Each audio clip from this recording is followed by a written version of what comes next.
Welcome to the 19th edition of the Weber Cup, the annual tenpin showdown between Europe and the US. After dominating the opening session, the Americans are not letting up on day two. Pressure's on, no question about that. And at least he started off here with a perfect 10, and we'll be looking for a lot more of those, as will Team Europe. Just what can he add to it? Is it going to be a 269 to finish? Yes, it is. Normal service resumed then for Team USA there. And the Americans straight back down to business.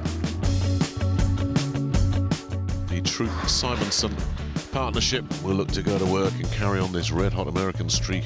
It's not must-win time for Europe, but they can't allow this gap to grow any bigger, can they? Go, baby. We're here to play this year. We're here to play. Let's go. It's another one to forget, Team Europe. American dominance continues in the early going. And right now, the Americans are looking unstoppable. And that will do nicely, thank you. Well, he's in danger of making his 278 yesterday. Looked like a low score. Not a crisis yet, but getting close to it. And this gap is growing alarmingly wide. Day one clearly belonged to the Americans. Plenty of red down the right-hand side and the chance for a comprehensive statement. But a win in the Baker and a one-pin victory in the singles saved the day for the Europeans, keeping them within touching distance of their rivals. Unfortunately, the opening three matches of day two followed an all too familiar pattern for Europe, with victory for the US in the singles and the doubles game. Can Europe stem the red tide and add some much-needed blue to the board? Let's find out.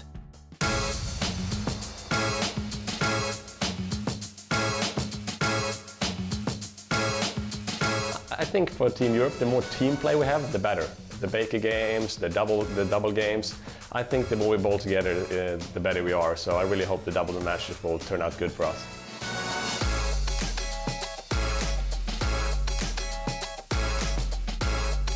The doubles sets is where the Euros has had the advantage the last couple of years, and this is where the chemistry part really comes into play. They have the guys that they know play well together, and they will be bowling together. And we'll have to find our own combinations a little bit, and so that's my job probably, is to try and make sure the right guys are bowling together, but it's a team decision.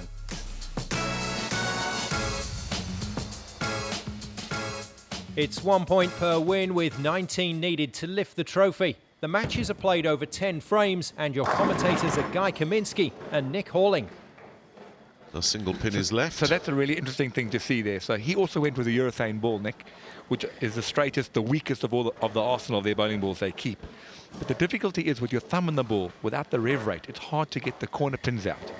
So what would you normally find is that us players who aren't as powerful as these guys would use a reactive ball to try and assist. So we'll see if Tommy sticks with that ball the whole way through, or he changes at any point. Barnes cleans out the 10. Jump. It's a good shot. Yeah, we may see a few more nines than we've seen with those two-handers and Simonson, Troop, and Jesper in them, yeah. So this is definitely the difficulty now when you're using urethane. Although Tommy, for a guy with his thumb in, gets an incredible rev rate as well. He's extremely powerful. We've got them all mic'd up. We will listen in. Oh, that's more like it from Stu Williams. Yeah, that says it all. We're in the lead. It's been a long time since a Team Europe bowler has been able to say that. Yeah, since the first game of night one, yeah. But this is where Stu's good. Is if he understands he's losing it on the lanes, he's happy to go into the mind games, you know. And that's what this match is about. It's not just about, you know, bowling. You've got to make this, you know, you've got to bring them to your level. That's what Stu will do. He's happy to do that.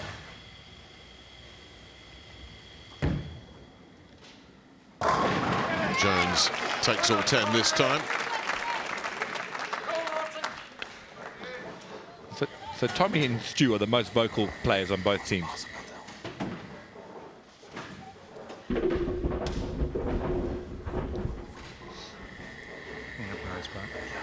on. Thought you said he was vocal. I think it's just out of respect for the players on the lanes, you know, just trying to keep it down. But Stewie and Tommy have the ability to set each other off. This is a key man right here, Martin Larsen. Well, he takes all 10. And that's the hit that seems to be working the best, that light hit. I think Cass always says is hit them thin and make them spin. Of course, it was a little ding dong. You know, Cass has trademarked that. Yes, it wasn't the cleanest, was it? But look at all the pin action that he got there. Nick, I'm still waiting for in there like swimwear. No, that's been banned. I'm on a lifetime ban for that. Right, for the first time in the match, Chris Barnes will aim at all 10. And takes only 9 of them. Yeah, and that's the trick. He's trying to play the lane pretty straight. But the risk of that is that's what happens. That you just comes a bit higher. He's trying to avoid going left and then basically looping the lane, giving the pocket away.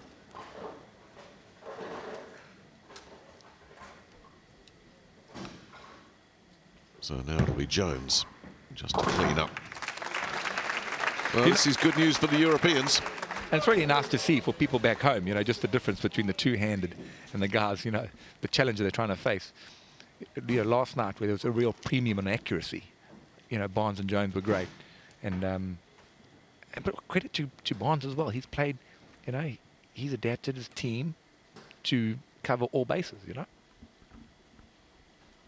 Williams looking to make it a Team Europe Turkey. No.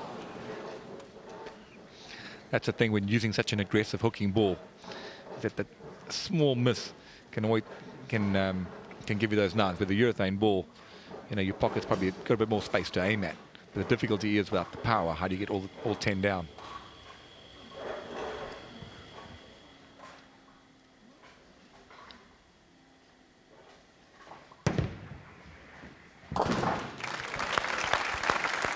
Still, I think if you'd offered the Europeans this position after 3 frames, they'd have bitten your arm off.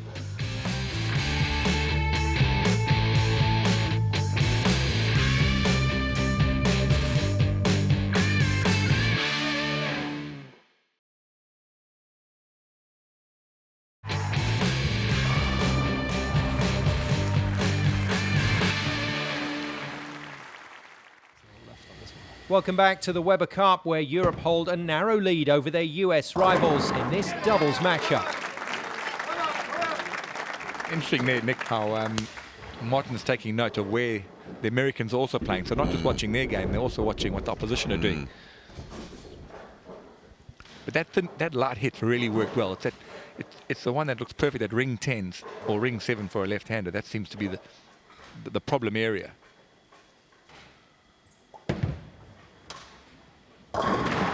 Yeah. Well, just got out of the pocket there, didn't he? It's exactly the same as the last shot. You can hear his reaction as well. Yeah, you can see he also said earlier he tried to get it a bit more to the right. He's trying to give the ball more space to hook. The other solution would be just to move his feet a bit more left. Because the lane's been freshly dressed, this is, you know, the guys want to try to play as straight as possible to avoid any big splits. And then what would tend to happen after a bit of, you know, a few games, the players tend to move in a bit and then hook the lane a bit more, but they're trying to keep it straight. He needs a trip 4 lesson. How much is it? Hey.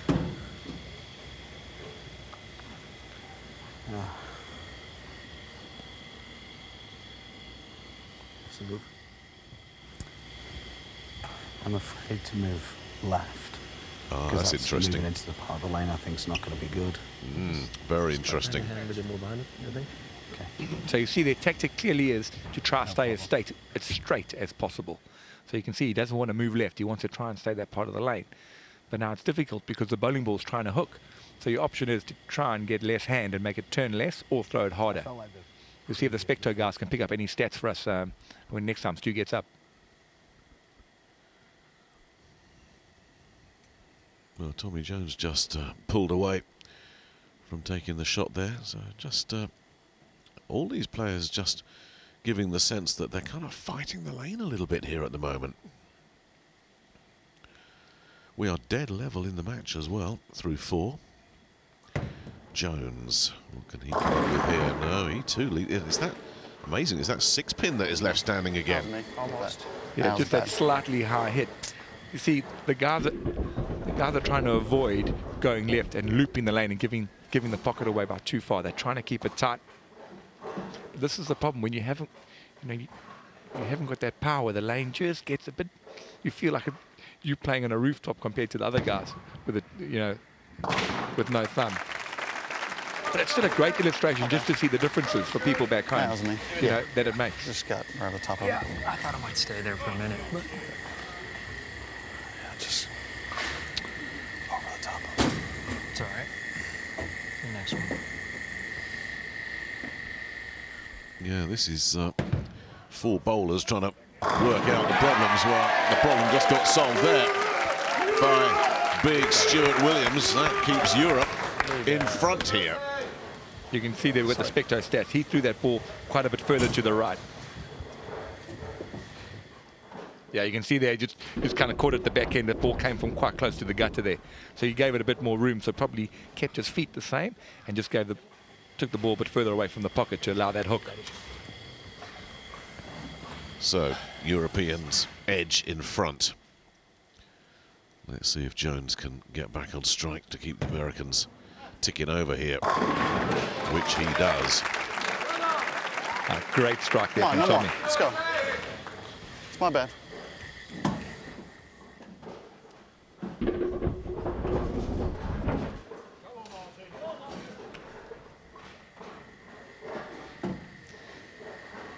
And also just on TJ there, the Specto stats, that Tommy's got the highest rev rate in the world for a guy with his thumb in the ball, which is pretty amazing. Well, here's a guy that's never going to beat you with his rev rates. Martin Larsen. He's all finesse, this guy. Yeah, really. Coming off wrist surgery as well. And he said himself, not quite 100%, but you wouldn't know it when he comes up with a shot like that. Now, this is going to be so good for Martin. You know, you've been back from an injury. You're going to have these gremlins. Yeah, needed a little help. Played poorly last night. He really needs a good game here. Because for Europe to overcome this deficit, they need all 4 players to be firing. More important how it's off the hand and actually exactly where it's. Oh, 100%. So here's Barnes. This is, by the way, the one time we will see Barnes in this afternoon session. That's pretty canny. You know, he's in his late 40s now, Chris Barnes. He's got to save those legs. He too leaves a single pin standing and looks in absolute disgust at that 9. Yeah, I mean, for me, that ball, he missed it left there. That's where the bowling ball actually drives past the 9 pin and actually misses it. Looks pretty disappointed. I mean, that could strike too. I mean, don't get me wrong, a little bit unlucky, but I think he knows he missed a bit left there.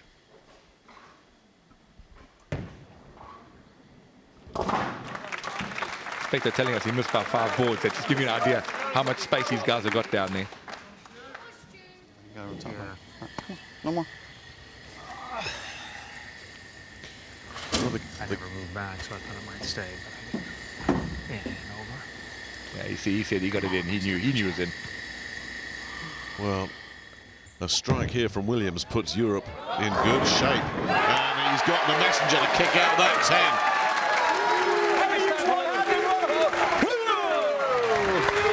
Oh, you don't want to be doing that against Stu Williams. You might end up in the car park. A terrific shot there. So you can see the difference here. The Europeans are really getting the ball a bit further away from the pocket, allowing the hook to come in.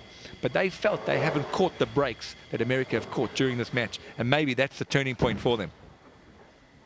Well, Barnes takes all 10, but they have yet to achieve a double. The reigning world doubles champions. It's been spare strike all the way. Yeah, and Chris actually copied Stuart there where Martin played. He's moved to exactly the same part of the lane, so everyone seems to be doing the same thing now. Tommy, the last one, left using the urethane. Let's see if Martin sticks with that light hit. That seems to be the one that's worked the best so far.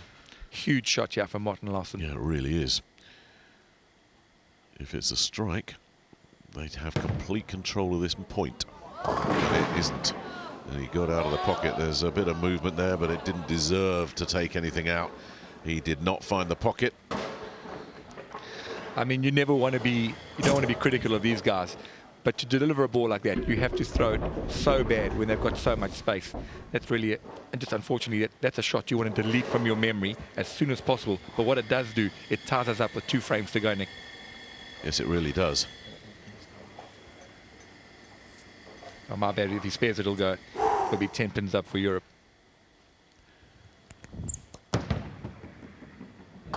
Oh my goodness me. My and this is what goodness. happens when your confidence is down and you just, it can sometimes be the loneliest place in the world out there. So afraid of chopping up. Well, Larsen, you could hear when they talked there, Larsen took responsibility for it, but Williams will be annoyed with himself that he didn't kick out those 2. If they went straight, we couldn't miss. Yeah, but now it is definitely a 1-pin game.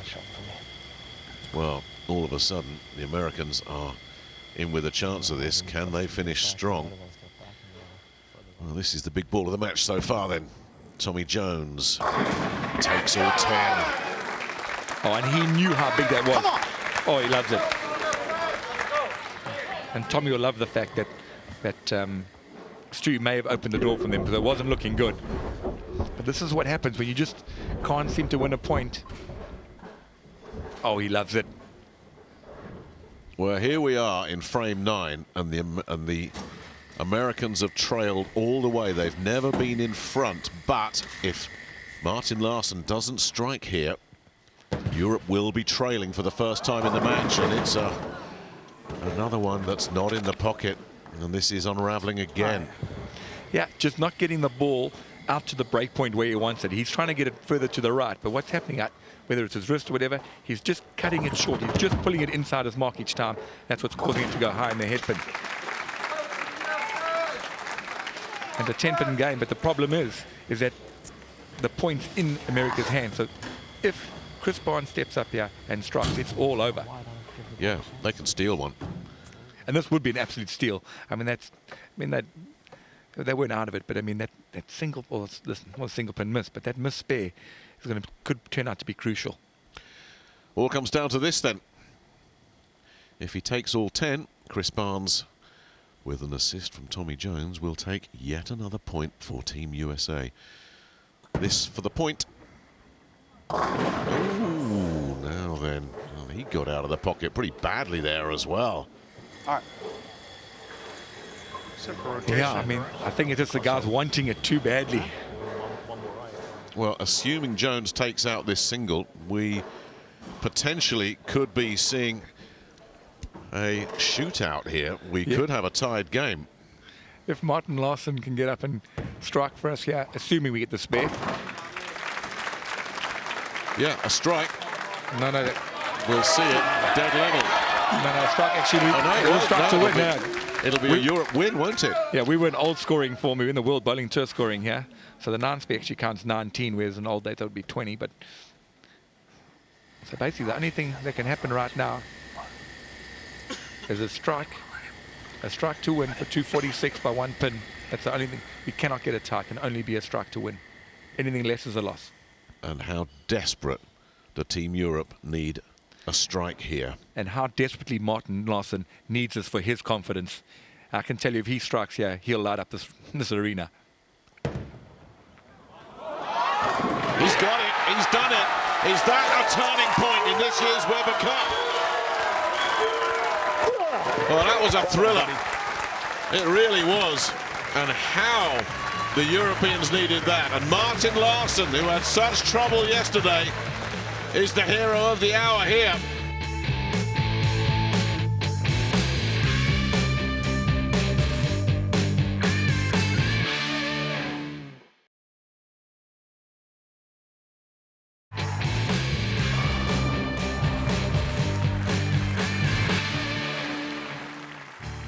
Welcome back to the 19th Weber Cup, where Larsen and Williams have just claimed a thrilling 1-pin victory for Team Europe in match 11.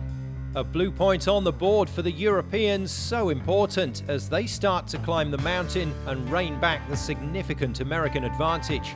Can they continue their ascent in the 12th? Let's find out.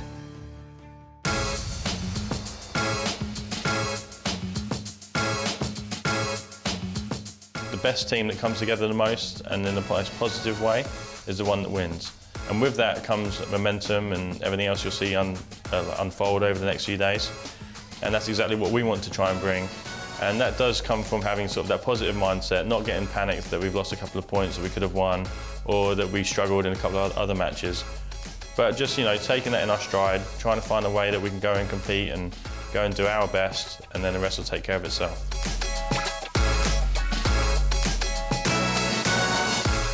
Everybody's going to have down times, everybody's going to have up times. It's basically just making sure that when you're down that you keep the other guys up and that you ride the emotions with when they're on the high. That way you kind of keep everything positive and go out there with a good attitude and continue to make good shots.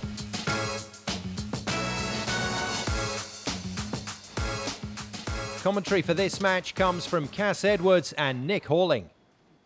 The first appearance of this Saturday afternoon session for the European skipper. What can he do with it? Well, he's going to blast 10 straight away with his first shot and score 30 pins for Team Europe. It's a great looking shot here, probably just a little bit higher than the 7 pins the last to go, but that doesn't matter. Great early start for Barrett. Both these players have been out in singles events so far this tournament. Dom's had a 250 and a 230 game, and Tommy here's had a 230 and a 240. So they're both scoring pretty highly, and they both open with a strike, 30 pins apiece.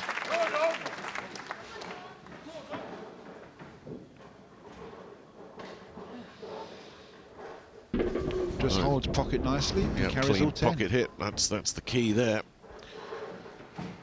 But we will be keeping a very close eye on the single pins that have just plagued particularly Europe throughout this Weber Cup.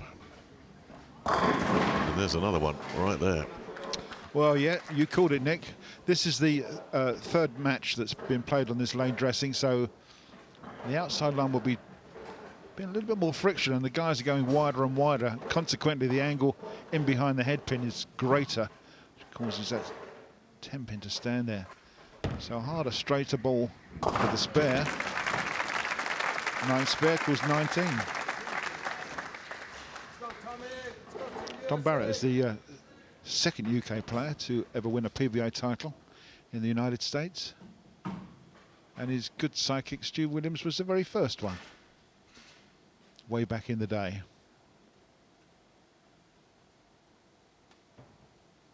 Interesting to see if that does turn out to be a key moment, that doubles win for Williams and Larsen.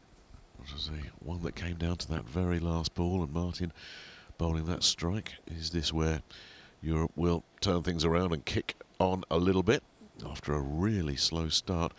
8-3 is certainly not an impossible deficit to claw back, but there is still plenty of time for things to get turned upside down at the Weber Cup. Jones will be looking to make sure the Americans get right back on track, and he too leaves a single pin standing. So guess what? The lane is playing some tricks already here. Yeah, just a little bit too much movement. Not quite in the pocket. It was close, and he saw that, but he may have to make a little adjustment. He's got to make this spare off course. But as you can see that the ball as it comes back, there's not so much oil on the ball. This being the third game played under this condition.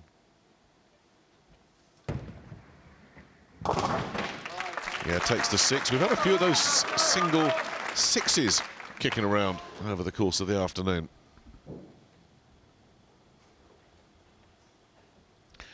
So they remain locked together here. Very cool and calm, Dominic Barrett. He's not the kind of guy that will get overexcited when things are going well, and he certainly won't get down on either himself or his teammates when things have gone awry. Just the kind of guy you want in a situation like this. Straight back on track there. Yes, he certainly looks very cool, doesn't he? There's probably a lot going on inside that we don't know or can't see, but outwardly, yes, he looks as cool as a cucumber. Just a couple of deep breaths there, but very relaxed.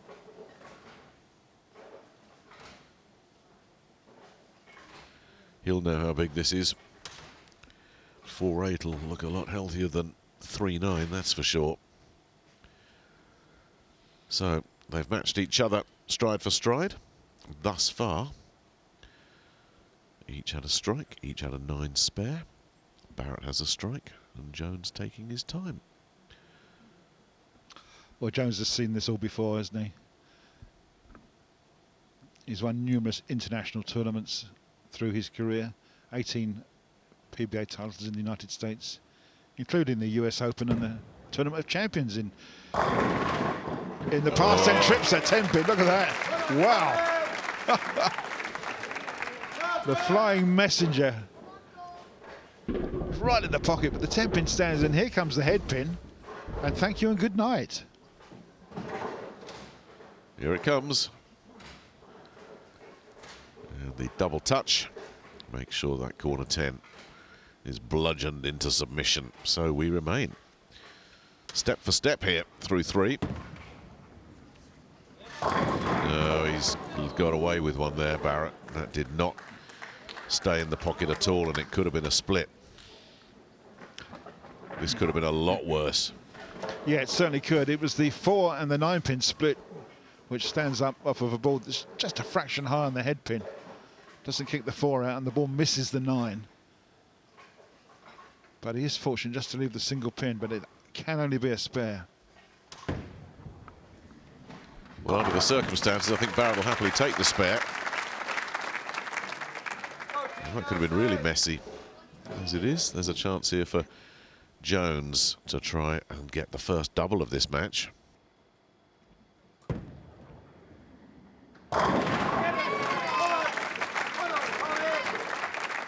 The first double of the match gives Jones the initiative here. Yeah, 2 strikes in a row. Great looking shot. Yeah, he may actually, Nick, be slow bowling Don Barrett. Taking his time, keeping Dominic back in his chair. Doesn't want to get on too much of a roll. See, Barrett is straight up, straight down to business.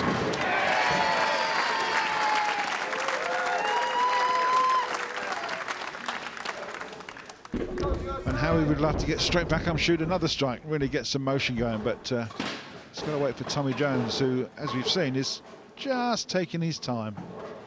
Well, Barrett's still looking for his first double. Jones has that double. Ooh. Now, he liked that shot. Well, he did. You heard him shout out, good shot, or shot. He won't like the end result, though, will he? No, that sixpence just bounced straight round the 10. You can see how frustrated he is.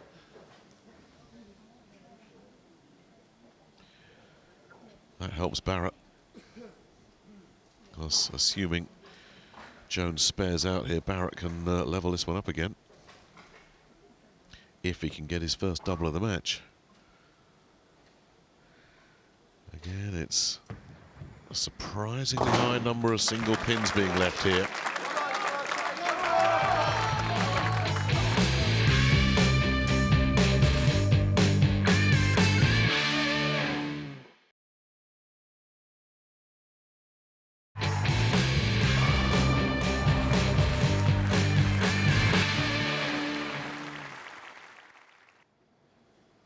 Welcome back to the Weber Cup, where Europe and the USA are battling for the greatest prize in team tenpin. There's little to choose in the match currently taking place between Tommy Jones and the European skipper, Don Barrett. Anything Barrett does, Jones has to match. Yes, a perfect looking strike there. A little kick on the tenpin just to finish it off, and a big number 1 from the captain, Don Barrett. 2 strikes in a row, his 4th strike in 6 frames. Haven't seen too much laughing and joking from the Europeans in this afternoon session. Especially not in these singles matches. It is all business. They have got some work to do. Jones does what he needs to do to just match Barrett. So they remain locked together through 6 frames. Yeah, very interesting. This one could really go to the wire, right down to the 10th frame. Strike for strike at the moment.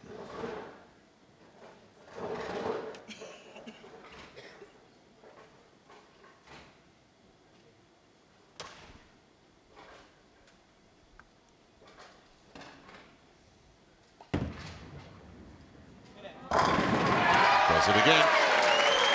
That's 3 in a row for Don Barrett now. That's Turkey.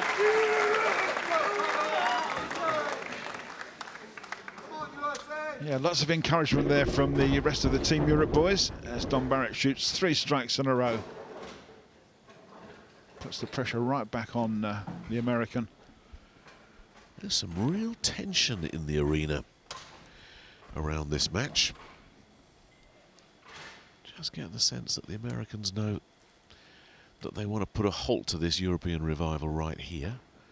And the Europeans knowing that back-to-back wins makes the Americans ask some questions. There's a lot at stake in this match. Jones has done what he needs to do. So he finds his second double.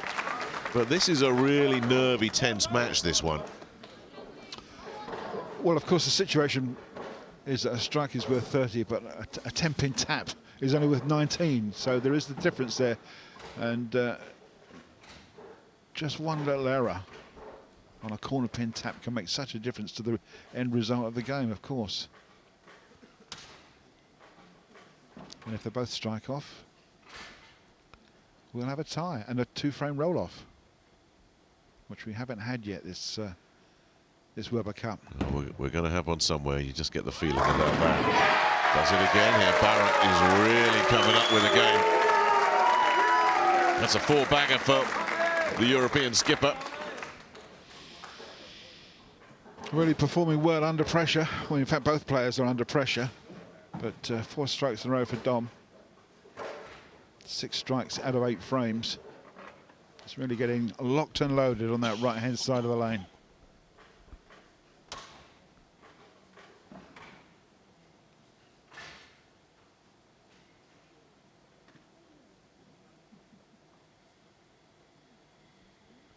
So Jones again has to match that.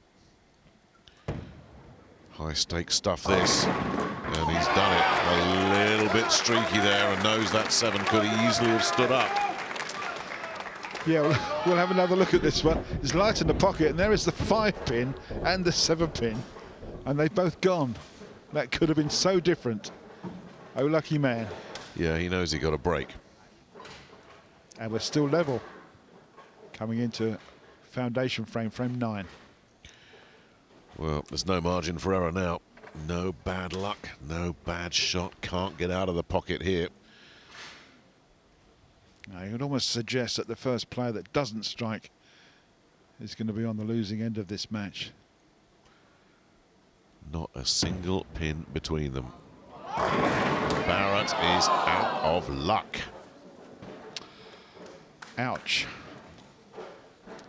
Anything in the shot there that he should have changed? No, it looked perfectly clean. good from where I was.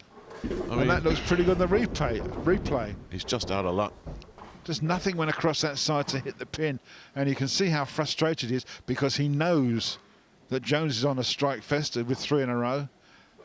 And that could be the turning point. Well, that will drive a bowler crazy. Nothing wrong with the shot.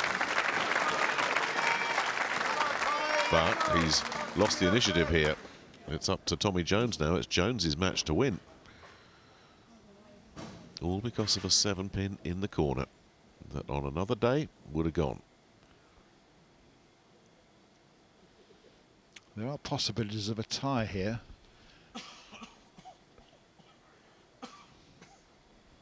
Well, a 9 spare here. We're level again, aren't we? Absolutely, yeah. Jones will be looking for 4 in a row. But the reality is, back-to-back strikes for Jones. He takes the point. Big shot here, pressure time for Jones. But he is lined up, looking for 10. Taking 10. One more of those. USA back in business. Yeah, look at Chris Barnes' reaction there. He's feeling the pressure. It really was a huge frame for Team America.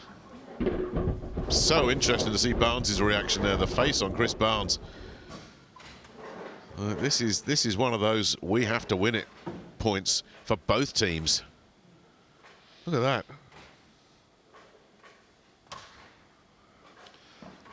Well, it has to be a strike for Barrett. A strike for Barrett will give him 267, which he makes. Gets.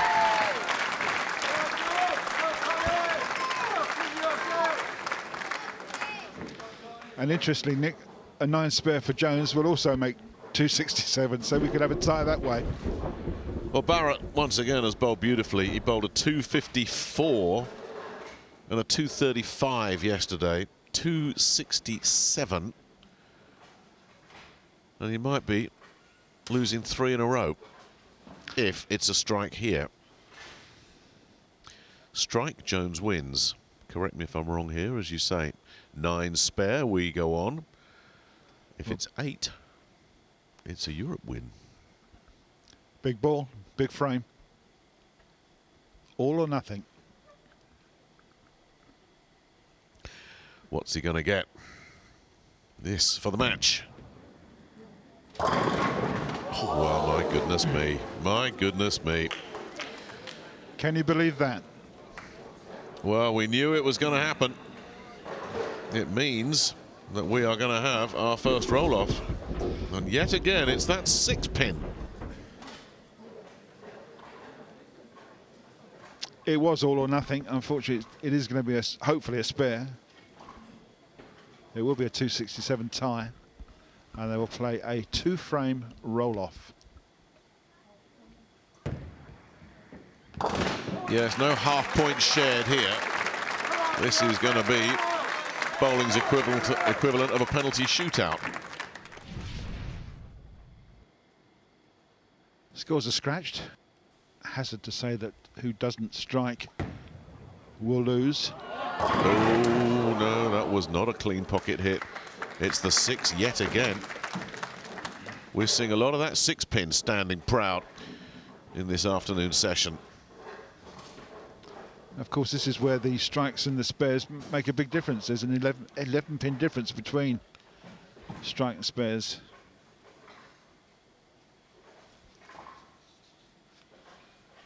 It's actually the 4 that's standing, not the 6, but he's going to make sure he gets rid of it and does.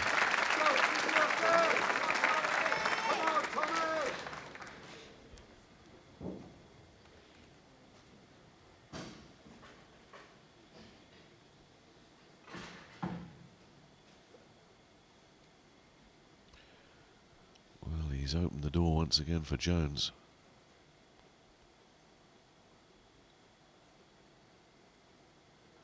Well, he's a man that's used to playing under pressure, having won international tournaments everywhere around the world, year in, year out. But when it comes down to one frame, yes, there's pressure there. Well, a strike here puts huge pressure on Barrett, and there it is. There it is.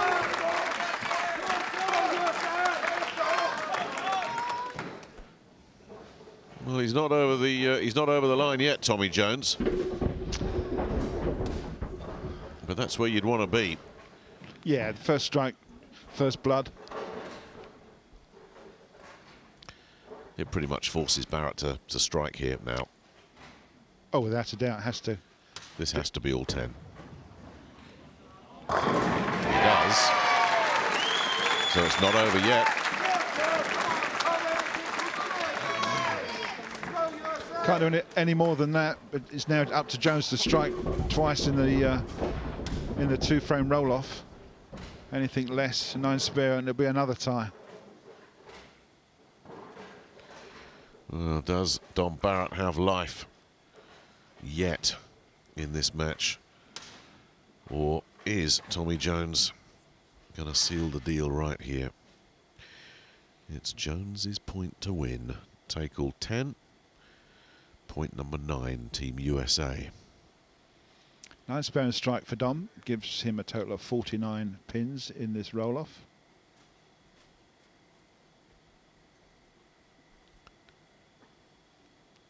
strike to win for Tommy Jones after his full start for whatever reason. We're not sure. It's because you were speaking too loud, Cass. Okay, I can understand that, but no, in all seriousness, any little thing, you'll just check, stop, and we've seen with bowlers of this sort of level, and here he is slowing it right down again. That tends not to put them off. All they do is just retune. yeah, it goes straight back to his starting point, regroups, rethinks, takes a few deep breaths. There's no rush, but he needs a strike. He slowed it all down. This for the win for Team USA. And would you believe it? Would you believe it? Don Barrett breathing a huge sigh of relief right there. And you wouldn't know it, would you? You wouldn't know how much tension there is in this arena right now, because this one's not over yet. It's a little smile there from Don Barrett as he's got a get out of jail free card there. Tommy Jones can't believe that. He must make the spare and we'll be all level again. Even Anthony Simonson's sitting down. The drama's got to him. So he has to get this.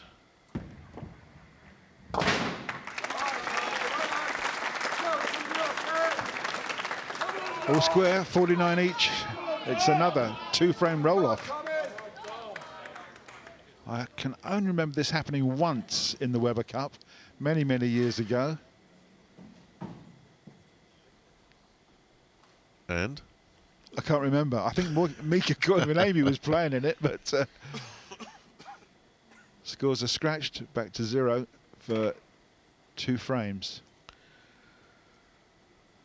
Don't ask me what time the bar opens, because we could be here all night. I don't think anybody's thinking about that just at the moment. Barrett desperate for that strike. Takes it.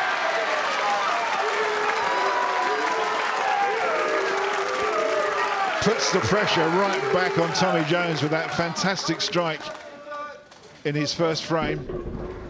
Carries all 10. Means so much to him, doesn't it? And this is where Tommy Jones needs that short memory, left that single pin standing. And suddenly, it was his to win. Now he has to strike, just to keep pace with Barrett in the roll-off. This one has shifted quite significantly.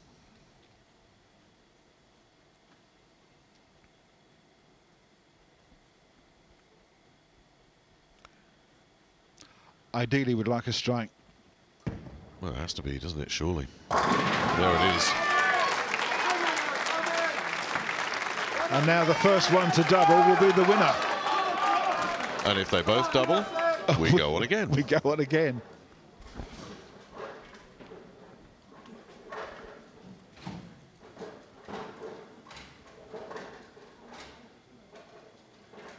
Well, it's been an extraordinary match. This has been the match of the competition so far. Well, it's certainly been a nail-biter, hasn't it, for everybody watching, and up here in the comms box as well. It's been so tense. A double for Barrett. Yes. Oh. 2 strikes in a row, sets himself up for the win. Crikey, what a great shot this was. High on the hairpin, drives through, splits the 8 and the 9 there with the ball. Look at that. Absolutely perfect shot. And for Tommy Jones, very simple. No second chances here. This has to be a strike. If it is, we wipe the slate clean again and roll on.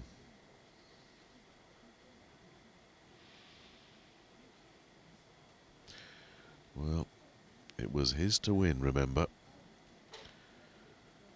And he failed to take all 10. He must take all 10 just to keep this alive. And he's left the corner 10. Well, well, well, what a big win that is. And I tell you, Europe are clinging on by their fingernails here. It's back-to-back victories for Europe, and suddenly that gap doesn't look quite so unhealthy. 2 huge points for Europe, managing to stem the red tide and place themselves back into contention at this year's event. Will their momentum continue? We'll find out next time when the Weber Cup returns.